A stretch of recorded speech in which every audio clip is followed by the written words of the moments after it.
দিন থেকে অপেক্ষা করছেন এবং এই অপেক্ষার সময়টি যেন আর দীর্ঘ না হয় সেটির জন্য আমরা অপেক্ষা করে আছি এবং আপনাদেরকেও ধৈর্য ধরতে বলেছিলাম। এটির প্রহর শেষ হয়েছে বলে মনে করছি, কেননা ওয়ার্ক পারমিট ইস্যু হয়ে গিয়েছে, পারমিটটি ইনভ্যালিড হয়ে গিয়েছে। এই অবস্থায় করণীয় কি? টেলেক্স নাম্বারের মাধ্যমে হয়ে থাকে, এটি মোটামুটি সকলেই জানেন।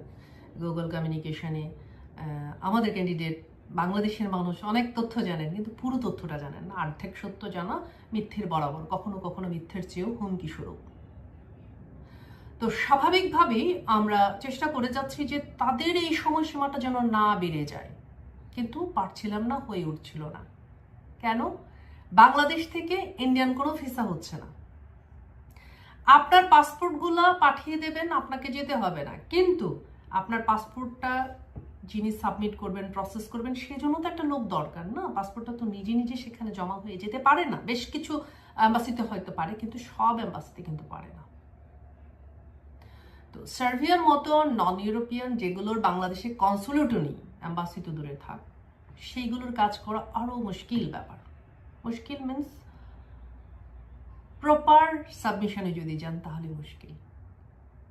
9-6 করে অনেক কিছু কে করতে পারে আমরা জানি না, কিন্তু রেগুলার প্রসিডিউরটি মেনটেন করলে আপনাকে ধৈর্য ধরতে হবে। এবং যারা ধরেছেন তাদেরকে অভিনন্দন, এবং আপনাদেরকে বলবো আর বেশি দিন দেরি করতে হবে না, ধৈর্য ধরতেও হবে না। টেলেক্স নাম্বারটি ইস্যু হয়ে গিয়েছে। ব্যক্তিগতভাবে প্রত্যেকের ক্যাটাগরি ভিন্ন, তাই ইন্ডিভিজুয়ালি আপনারা যারা আছেন প্রত্যেকে ইন্ডিভিজুয়ালি ফোন পাবেন এবং ইন পার্সন আপনাদেরকে টোটাল বিষয়টি বলে দেওয়া হবে। যারা ধৈর্য ধরে থাকতে পারেননি তাদেরকেও ধন্যবাদ। টেলেক্স নাম্বারের বিষয়টি একটু ভেঙে বলতে হয়। অনলাইনে যেহেতু ওয়ার্ক পারমিট ইস্যু হয়, এটি স্বচ্ছতা যেমন আছে, কাজ করার কিছু অসুবিধেও আছে। বাংলাদেশ ক্যান্ডিডেট সার্বিয়া যাচ্ছেন, মাঝখানে দিল্লি সাবমিশন করতে গিয়েছেন, অ্যাপয়েন্টমেন্ট শিডিউল নেই, এই স্কেজুয়াল জটিলতা থেকে কে বের করবে?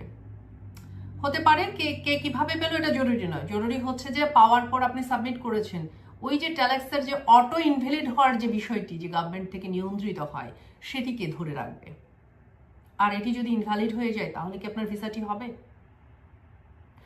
জমা দিলে সাধারণত 2 সপ্তাহের মাঝে ইস্যু হওয়ার কথা, 2 সপ্তাহে কি ভিসা ইস্যু হয়? হচ্ছে না। তো তাহলে কি করণীয়?